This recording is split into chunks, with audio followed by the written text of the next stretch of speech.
What's good, YouTube? It's D Gives Takes back with another video. I told y'all I would be back. I'm back.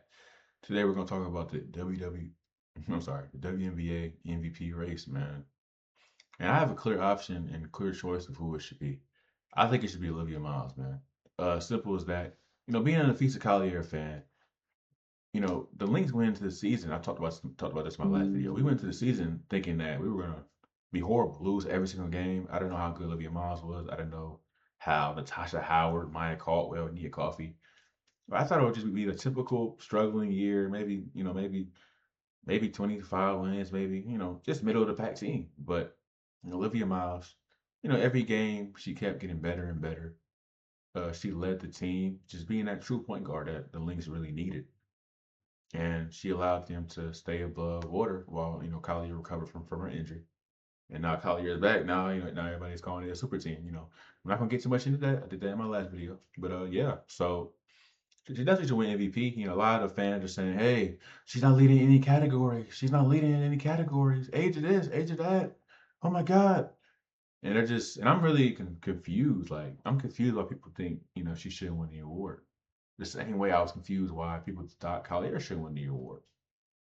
You know, as being a Cavalier fan, I'm really like I'm kind of jealous, kind of envious just a little bit because people think Miles should win the award, but she should win the award. If Collier didn't win the award, you got to give it to Miles. Like please, like fans thinking you have to lead in a stat category to win the award is kind of odd, and that's why I keep saying that WNBA is far behind and just the fans, the standards are just behind the NBA in so many ways. It's so far like Steve Nash won back-to-back MVPs, not because of his stats, because of his impact on that team. Like Jason Kidd was MVP running, he was an MVP race, not because of his stats, because of his impact on the basketball court. You gotta watch games to understand.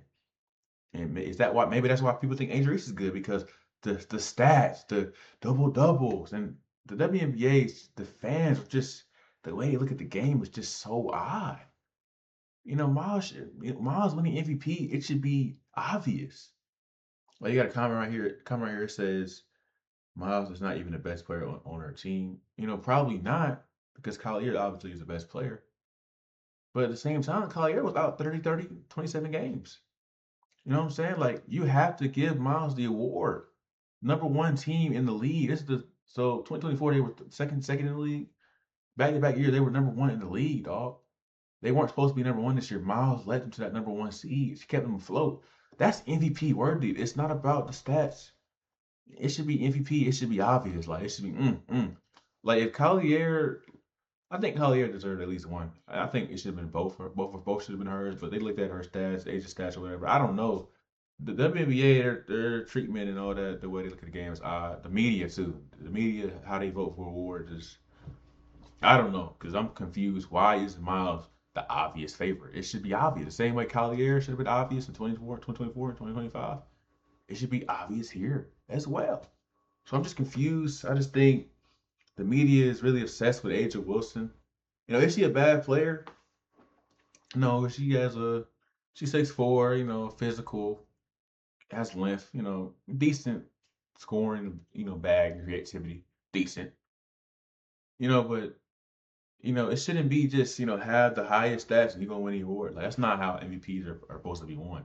And that's why I think the media doesn't watch games. Because Miles winning MVP, this should be obvious.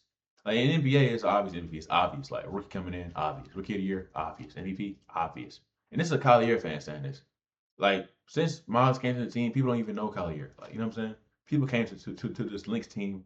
They became fans of this team because of Miles. And for me, me being a Collier fan, I'm like, come on, bro, it's kind of weird. But hey, I'm not gonna lie, give her the MVP. It should be obvious. Click, click, boom, give her MVP. Simple. So it's just a little odd to me, man. It's a little odd. We got to be better with how we vote for awards and how we look at players and seasons in the WNBA. But it's only in year 30. Hopefully, it'll grow. Like the haters, you could say that some of the haters of this league, we just want the league to grow. That's it. I'm sorry. I'm not including weed, but some of the haters, some of the people that look at this game differently, they want the league to grow. And for the league to grow, you gotta give her MVP. You can't not give her MVP. You know, I was very disappointed when I saw AJ Wilson win MVP last year because it was kind of odd to me. I mean, if Miles is not a finalist, like I've seen reporters and people on Twitter say she's not even a finalist. If she's not even a finalist, I won't care about the award. I don't care. I mean, I still don't obviously don't care right now because Collier should have won at least one.